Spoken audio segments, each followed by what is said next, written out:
পবিত্র মাহে রমজান উপলক্ষে অসহায়দের ইফতার ও সেহরি সামগ্রী বিতরণ করেছে ২০ নং দেওয়ানবাজার ওয়ার্ড বিএনপি ও অঙ্গ এবং সহযোগী সংগঠন। মঙ্গলবার নগরীর দেওয়ানবাজার এলাকায় চট্টগ্রাম সিটি কর্পোরেশনের মেয়র ডাক্তার শাহাদাত হোসাইন প্রধান অতিথি হিসেবে উপস্থিত থেকে ইফতার ও সেহরি সামগ্রী বিতরণ করেন। আমরা যখন ক্ষমতায় ছিলাম না, কোভিডকালীন সময় আমরা প্রায় চট্টগ্রামের ১ লক্ষ পরিবারের কাছে আমাদের ত্রাণ সামগ্রী পৌঁছে দিয়েছিলাম। এটা একটা বিশাল ব্যাপার। একটা দল ক্ষমতায় নেই, কিন্তু জনগণের পাশে থেকে কাজ করেছে।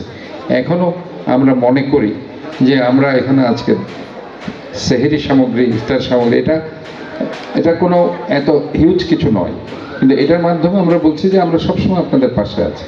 এই সময় কোতোয়ালী থানা বিএনপির সাবেক অর্থ সম্পাদক সাকাওয়াত হোসেন পিএল এর সঞ্চালনায় সভাপতিত্ব করেন ওয়ার্ডের সাবেক কাউন্সিলর মোহাম্মদ লিয়াকত আলী। বিশেষ অতিথি ছিলেন নগর বিএনপির সাবেক সহসভাপতি মোহাম্মদ আলী, আহ্বায়ক কমিটির সদস্য কামরুল ইসলাম, সাবেক কাউন্সিলর মোহাম্মদ ইসমাইল বালী, কোতোয়ালী থানা বিএনপির সাবেক সাধারণ সম্পাদক মোহাম্মদ জাকির হোসেন সহ আরও অন্যান্যরা। এই সময় প্রায় ১০০ পরিবারের মাঝে ইফতার ও সেহরি সামগ্রী বিতরণ করা হয়। কারণ আপনি আমাদের প্রাণপ্রিয় মানুষ, প্রাণপ্রিয় মানুষের কাছে কোনো দাবি দেওয়া নেই। ক্লিন সিটি করার জন্য যেই এজেন্ডা আছে, উনাকে আমরা সর্বাত্মক সহযোগিতা করব সবাই। নিউজ ডেস্ক, দৈনিক আজাদী।